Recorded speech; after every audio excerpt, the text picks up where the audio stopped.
नमस्कार, स्वागत है आप सभी का। मैं हूं पूर्णिमा बोरा और आप देख रहे हैं खबर सन सिटी। सबसे पहले मुख्य समाचार। विंग कमांडर अभिनंदन से मिली defence minister Nirmala Sitharaman. Medical जांच में फिट पाए गए पायलट। भारत पाक के बीच फिर से चलेगी समझौता एक्सप्रेस। 3 मार्च को दिल्ली से रवाना होगी ट्रेन। 28 फरवरी को समझौता एक्सप्रेस को रद्द कर दिया गया था। जोधपुर से रवाना होकर थार एक्सप्रेस पहुंची पाकिस्तान। भाजपा ने विजय संकल्प मोटरसाइकिल रैली निकालकर लोकसभा चुनाव में मोदी सरकार बनाने का किया आह्वान।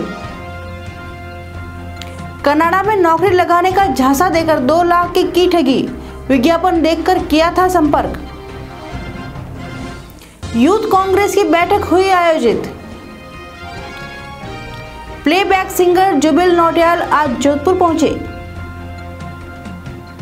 हाईकोर्ट में होली त्योहार पर 22 को अवकाश की घोषणा। सीबीएसई 12वीं के एग्जाम हुए शुरू। कस्तूरबा गांधी बालिका आवासीय विद्यालय पोपावास में शैक्षिक किशोरी मेले का हुआ आयोजन। मौसम फिर पलटा, कई इलाकों में हुई बूंदाबांदी। बदले मौसम से किसान हुए चिंतित। नर्मदा नहर में 2 युवतियों के शव मिले। दोनों के हाथ रस्सी से बांध रखे थे। सुनिए, ब्रेकफास्ट में क्या बनाऊं? बेहतरीन पोहे बना लो। ओके, और लंच में क्या खाना पसंद करेंगे? बेहतरीन पोहे। अच्छा जी, और डिनर में? अब जब बेहतरीन ही है तो पोहे ही बना लो। आप भी ना। बेहतरीन पोहा, टेस्ट भी हेल्थ भी। अब समाचार विस्तार से। रक्षा मंत्री निर्मला सीतारमण ने पाकिस्तान की हिरासत में 60 घंटे बिताने के बाद लौटे विंग कमांडर अभिनंदन से अस्पताल में मुलाकात की। Air chief marshal BS Dhanoa ने भी विंग कमांडर से मुलाकात की।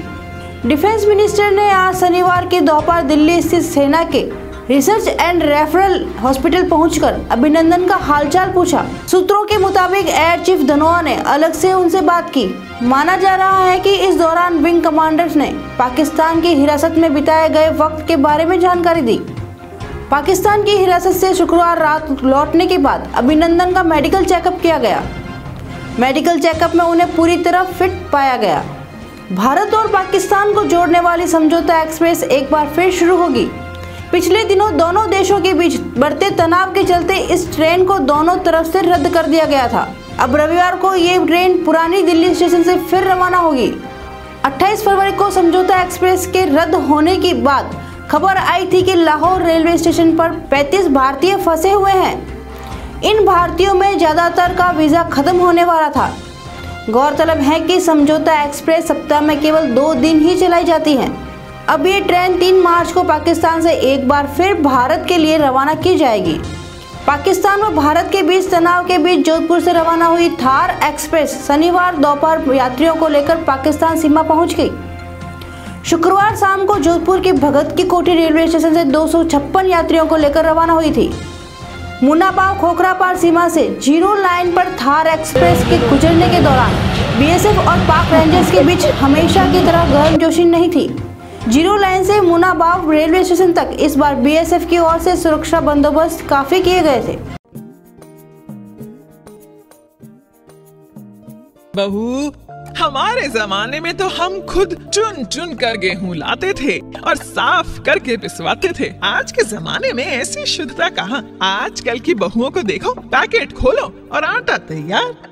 मम्मी जी, वही पुराने जमाने की शुद्धता अब नए जमाने में श्री मुकुट शुद्ध चक्की आटे में मिलती है, जिसमें गेहूं को 5 चरणों में साफ करके बनाया जाता है और जो अंतर्राष्ट्रीय मानकों पर है एकदम खरा।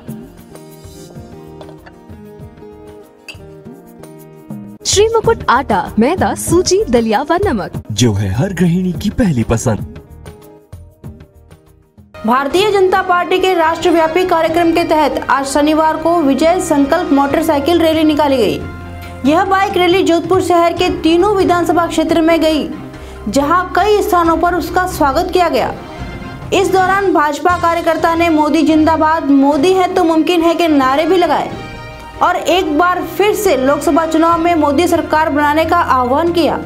रैली के संयोजक पवन आसोपा, प्रभारी महेश गहलोत, वो भाजयुमो के जिला अध्यक्ष महेंद्र तंवर, भाजपा शहर जिला अध्यक्ष जगत नारायण जोशी सहित अन्य भाजपाई मौजूद थे।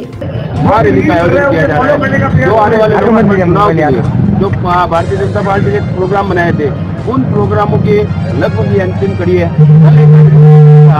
जो का और वीरांगनाओं का सम्मान रहेगा। ये आज जो महारैली होने जा रही है जोधपुर में प्रमुख चौराहे से होते हुए 65 वार्डों को कोशिश करेंगे टच करते हुए व्यवस्थित तरीके से हम भारतीय जनता पार्टी। जोधपुर शहर के सूरसागर क्षेत्र में रहने वाले एक युवक को विदेश में नौकरी के नाम पर 2,10,000 से ज्यादा रकम की ठगी किए जाने का मामला सामने आया है। घटना मई 2016 की है, मगर पीड़ित को आज दिनांक तक ना तो विदेश भेजा गया और ना ही दी गई रकम वापस मिली। ऐसे में पीड़ित भरत सिंह ने अदालत में इस्तिगासा दायर कर शुक्रवार रात में सूरसागर थाना में इसकी प्राथमिकता दी। पुलिस ने नामजद फर्म पंजाब के माहौली में रुद्राक्ष ग्रुप के खिलाफ अनुसंधान आरंभ किया है। यूथ कांग्रेस की आज शनिवार को बैठक आयोजित हुई। बैठक में लोकसभा चुनाव को लेकर भागीदारी तय करने पर चर्चा की गई।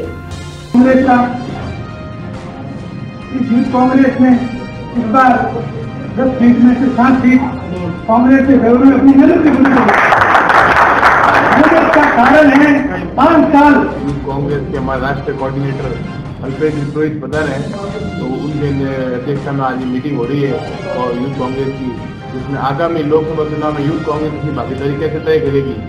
पिछले चुनाव में यूथ कांग्रेस ने अच्छा प्रदर्शन किया और अब आने वाले चुनाव के अंदर यूथ कांग्रेस के क्या कार्यक्रम रहेंगे उसके आज मार्गदर्शन तय करने के लिए आज मीटिंग हुई है। इसके बाबत नरेश पुरोहित कोऑर्डिनेट हो गए। बॉलीवुड के जाने माने प्लेबैक सिंगर जुबिन नौटियाल आज जोधपुर पहुंचे।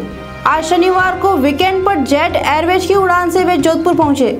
उन्होंने एम्स में आयोजित कार्यक्रम में प्रस्तुति दी।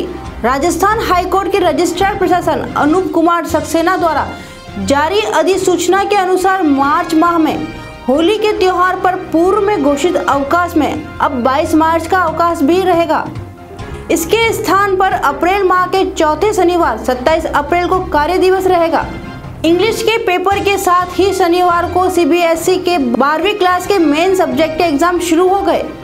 इसके लिए जोधपुर शहर में कुल 16 एग्जाम सेंटर बनाए गए हैं। परीक्षा के लिए इस बार सीबीएसई ने एक नियम अनिवार्य किया। इसके अनुसार एग्जाम सेंटर में 10 बजे के बाद एंट्री नहीं मिलेगी। इसके चलते परीक्षार्थी समय पर परीक्षा हॉल पहुंचे। परीक्षा हॉल में 10 बजे उन्हें आंसर शीट और 10:15 पर प्रश्न पत्र दे दिया गया। 15 मिनट प्रश्न पत्र पढ़ने के बाद 10:30 बजे से स्टूडेंट ने पेपर लिखना शुरू किया। दोपहर 1:30 बजे पेपर समाप्त हुआ। मंडोर समिति के कस्तूरबा गांधी बालिका आवासीय विद्यालय पोपावास में आज शनिवार को शैक्षिक किशोरी मेला का आयोजन किया गया। मेले में मंडोर पंचायत समिति के 12 विद्यालयों के 400 से अधिक छात्र छात्राओं ने हिस्सा लिया। विद्यालय प्रधानाध्यापिका रेखा बोहरा व कार्यक्रम में विशिष्ट अतिथि पोपावास सरपंच हरीश, शिक्षक नेता भंवरलाल काला, श्रीमती मंजू, KRP ओम प्रकाश बेंदा सहित अन्य मौजूद रहे।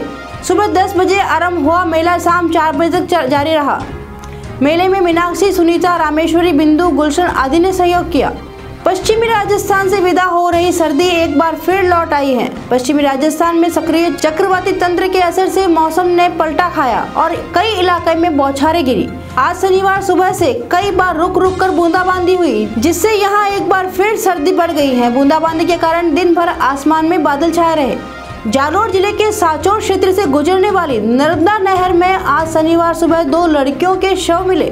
दोनों शवों के हाथ आपस में एक दूसरे से बंधे हुए थे। ऐसा माना जा रहा है कि दोनों सहेलियों ने एक साथ नहर में कूदकर जान देने के इरादे से अपने हाथ बांध लिए थे। डेढ़वा सरहद में ग्रामीणों ने दोनों युवतियों के शव देखने के बाद साचौर पुलिस को सूचना दी, जिस पर पुलिस ने मौके पर पहुंचकर शव को बाहर निकालकर मोर्चरी में रखवाया गया। पुलिस दोनों की शिनाख्त करने के प्रयास कर रही है। मृतक एक युवती 20 से 22 साल व दूसरी 15 साल की बताई जा रही है। आज के समाचारों में बस इतना ही। हमारे साथ बने रहने के लिए धन्यवाद।